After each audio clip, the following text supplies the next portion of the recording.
For Riverstone. Mr Acting Speaker, it's amazing really to listen to some of the contributions coming from the other side. We hear people cry wolf, we hear them stand up on the rooftops and scream wolf, that the sky is going to fall, that all sorts of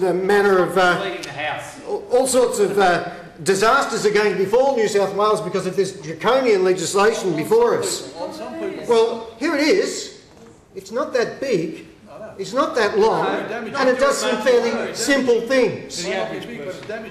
Mr Acting Speaker, we're here in this position because for years they over that side ran a displaced list, a list of public servants for whom there was no permanent work. In fact, there was no work at all. And they came to work every day, they clocked in, they did nothing and they got paid, in some cases for years. That was unsustainable. It was unfair to everybody else in the public service. It was most definitely unfair to all the taxpayers in New South Wales, and it had to stop. And yes, we did have a mandate to stop that. That was clearly stipulated by Barry O'Farrell and Andrew Stoner before the election. For years upon years we said when we get into government we're going to stop that. Guess what? We did. And that's what this bill is about, to give effect to what we always said should happen. So yes, we do have a mandate specifically for this legislation. We do have a mandate to stop the waste. And there was waste upon waste upon waste over those last 16 years. And it is time, and the people of New South Wales are ready for it to stop. The simple steps being taken in this bill, Mr Acting Speaker, are to give effect to a definition of what is a permanent job in the public service and when one doesn't exist. The usual interpretation under the previous legislation of when somebody could be retrenched from the public service is when there was no permanent position. That's how it had been interpreted in the past. A recent court decision has changed that interpretation, and we're simply restoring what common sense says. If in the 300,000 odd positions across the public service there is no equivalent position, no appropriate position for a permanent employee, then that permanent employee is no longer required to perform that work. That's common sense. Certainly in any private business, if you didn't have work for an employee, much as you might want to keep them, you'd know you couldn't afford just to keep paying them for nothing. They did for years and years, but anybody else knows that makes no sense.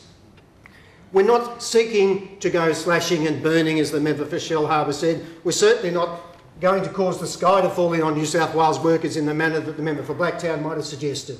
It's simply a matter of if a permanent employee who is displaced, who no longer has a permanent role, cannot find a new one anywhere in an appropriate agency in the public service within 3 months, then their position is surplus to requirements. It is common sense, it's just reasonable. And this legislation is reasonable. It is certainly not worthy of the hysterical outpourings we're hearing from the other side.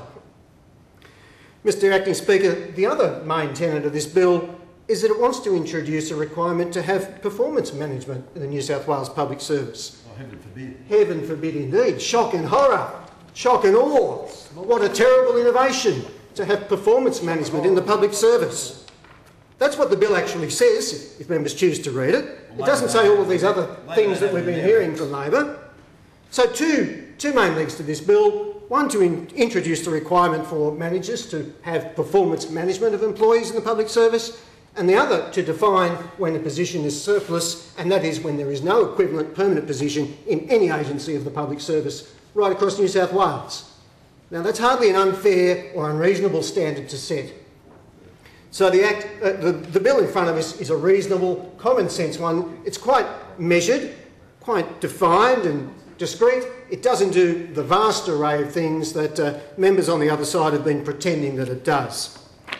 Mr Acting Speaker, I might point out that we had been left with the need to make a number of hard decisions to right the mess that we were left in New South Wales.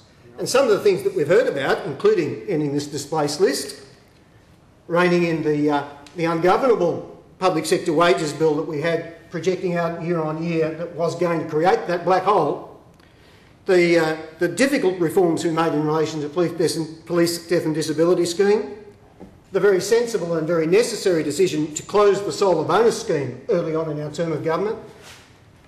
These things are hard, they are difficult, and yet the people of New South Wales expected us to do exactly that, to cut the waste to stop the budget bleeding, to find the funds that they know were needed to spend on infrastructure in New South Wales. Like cutting workers' jobs. There are no cutting in workers' jobs in police, no cutting of workers' jobs in teachers, no cutting of workers' jobs in nurses. We're putting on more of those people. We heard today from the Minister for Education about the 200 teachers being employed this year in literacy and numeracy. We can't do those things. We can't do what New South Wales needs if we keep bleeding funds through waste, through poor management, through people being paid for doing nothing year on year. We couldn't give the people of New South Wales those things they knew they needed, they knew they deserved, and which their government wasn't giving them for the last 16 years. It was a great pleasure, Mr Acting Speaker, to be out of Blacktown Hospital this week to hear the announcement by the Premier that we're going to commit to a $300 million upgrade of Blacktown Hospital. They talked about it for 16 years. The previous member for Blacktown, Paul Gibson, tried to persuade their government to do it for 16 years, and they did absolutely nothing.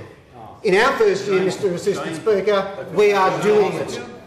We've committed to the project and we're finished by early in 2016. It's because we've done made these difficult decisions, because we're committed to reining in the waste, because we're implementing the things that the people of New South Wales expect us to do to be good managers, that we're able to commit to those projects, that we're able to hire the new teachers, that we're able to hire the extra nurses, and so on, to deliver on the promises that will make New South Wales #1 again. It's a great delight to be able to put extra funds into the Pacific Highway, even though the federal government has ripped out funds from other parts of its proposed expenditure to pay for it.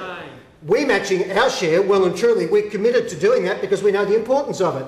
But could we have done it had the policies of that side continued? No way. They were bleeding the budget through waste, through mismanagement, through poor control, through lack of monitoring, year after year after year. Mr Acting Speaker, we're able to do these things because we're putting in place sensible management, sensible legislation, with an act like this one which simply defines when a public servant position is no longer required, and it's a very reasonable standard. It's only not required when there's no other equivalent position right throughout the whole New South Wales public service of an ongoing nature. So, Mr Acting Speaker, this is a very reasonable, measured bill. It's not cause for the hysterical alarm that we hear from the Labor Party, and I commend the bill to the House. The question is that this bill